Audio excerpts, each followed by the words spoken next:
Hello again, everyone. Here as always, it's Arak Kabar, Seeking the Truth. I'd like to thank you all for taking the time to click on my video and looking at my page. My video topic for today that I'm going to be discussing is called Our Calendar.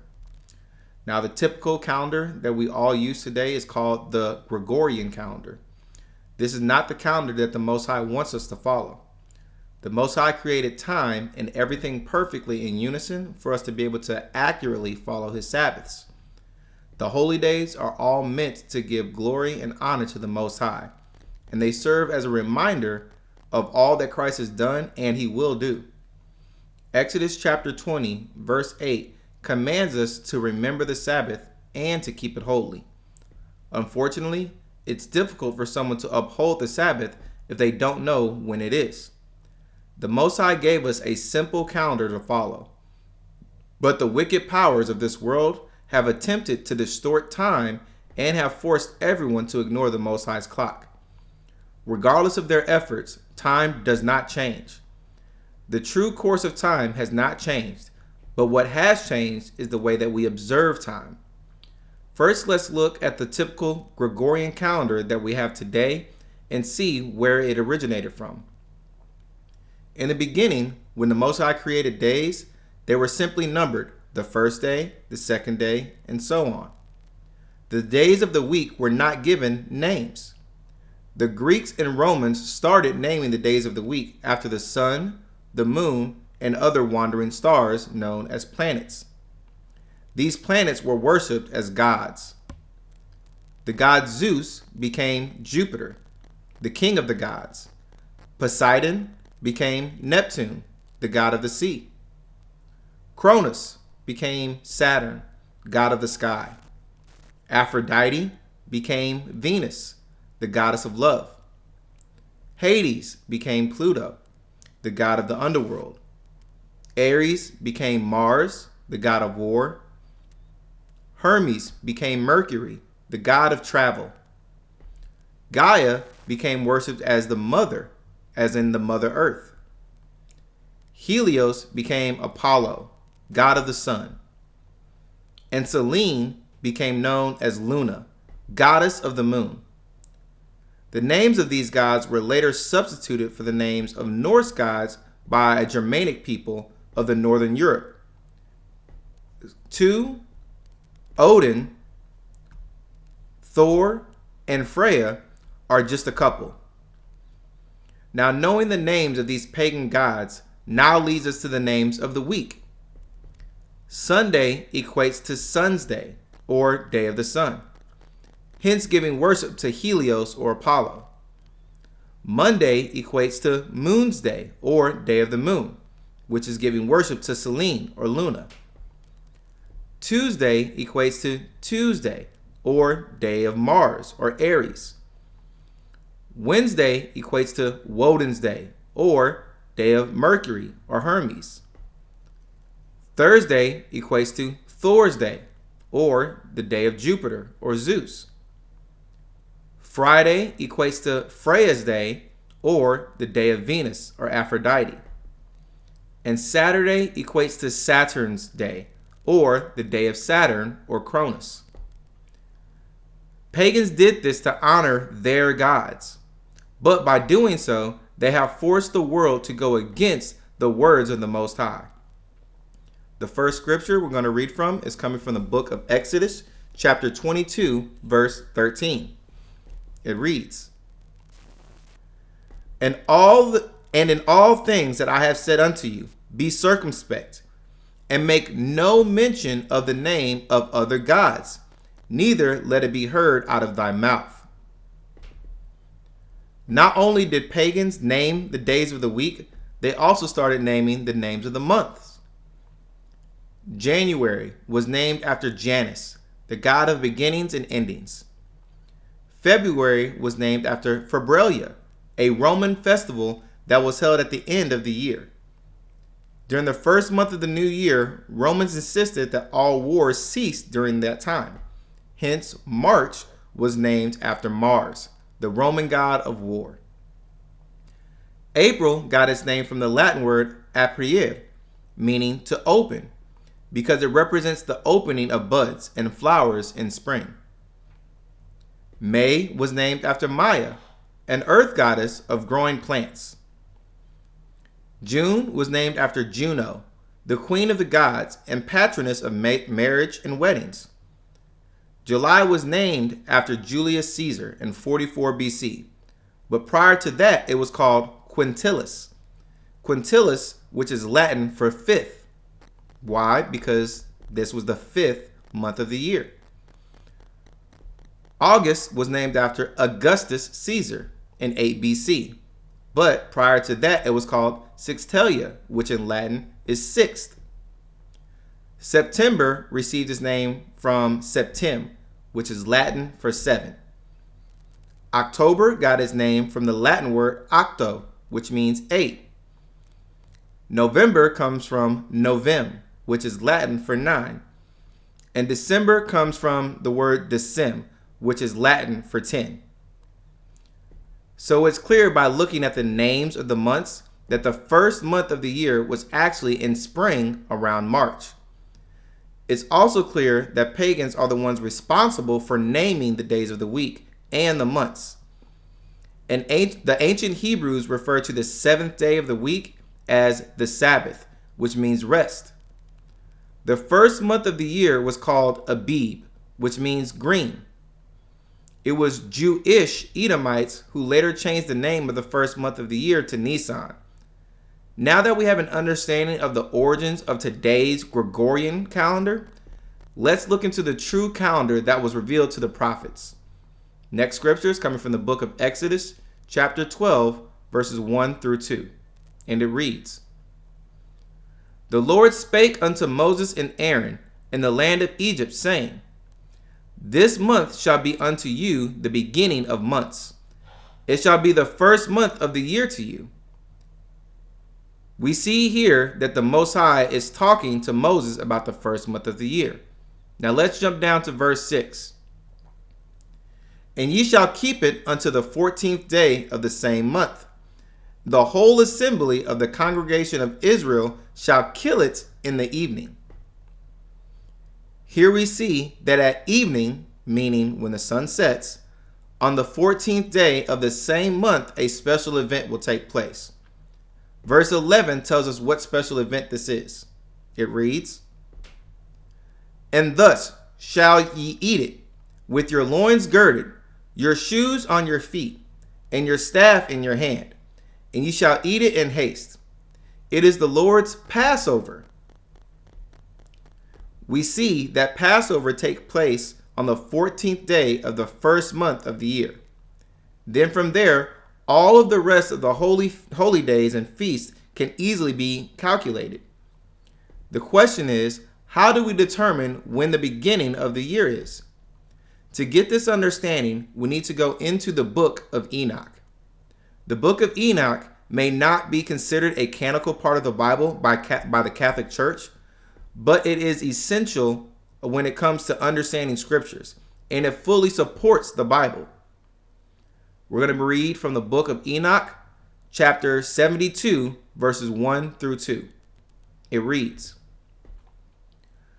"The book of the course of luminaries of heaven, the relations of earth according to their classes, their dominion and their seasons, according to their names and places of origin, and according to their months, which Uriel, the holy angel who was with me, who is their guide, showed me.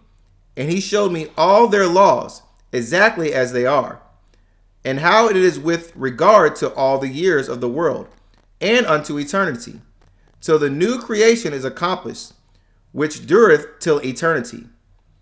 And this is the first law of the luminaries. The luminary of the sun had its rising in the eastern portals of heaven, and its setting in the western portals of heaven." We see here that Enoch was shown in the course of the sun, moon, and stars, and how they relate to the times and seasons. This chapter specifically speaks about the sun. Next, jump down to verse 4. And first there goes forth the great luminary named the sun. and his circumference is like the circumference of heaven, and he is quite filled with illuminating heat and fire. We see here that the sun is referred to as a male spirit. All the lights in the sky are living spirits that minister to the Most High's creation. Let's jump down to verse 7. And in the fourth portal from which the sun rises in the first month are 12 window openings, from which proceed a flame when they are opened in their season. The 12 portals that the sun passes through are referring to the 12 months of the year. Verse 8. When the sun rises in the heaven, he comes forth through that fourth portal 30 mornings in succession, and sets accurately in the fourth portal in the west of the heaven. Now this verse is showing that the first month of the year is 30 days long. Let's continue to jump down to verse 13. And it returns to the east and enters the sixth portal, and rises and sets in the sixth portal, 1 mornings on account of its sign. Here we see for the first time when a month has 31 days. This is for the changing of seasons. This happens 4 times throughout the year. That gives us 4 months with 31 days and 8 months with 30 days. Now let's jump down to verse 32. On that day, the night decreases and amounts to 9 parts, and the day to 9 parts. And the night is equal to the day, and the year is exactly as to its days, 364. A full year is 364 days, and the last day of the year has an equal amount of day and night.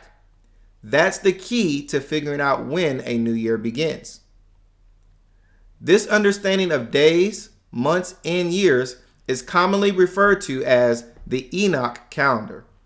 It's based off of a 364-day calendar with 30 days for every month, plus 4 extra days, 1 for each of the changing of seasons. The first day of the year begins at sunset after the first equal amount of night and day in the spring. The weekly Sabbath is in intervals of 7, and the first holy day of the year, which is Passover, is always the second Sabbath of the year. This record given to Enoch matches directly with the account that was given to Moses in the Book of Jubilees. So next we'll go to the Book of Jubilees, chapter 6, and read verses 30 through 32. And all the days of the commandment will be 52 weeks of days, and these will make the entire year complete. Thus it is engraven and ordained on the heavenly tablets, and there is no neglecting this commandment for a single year or from year to year. And command thou children of Israel that they observe the years according to this reckoning, 364 days.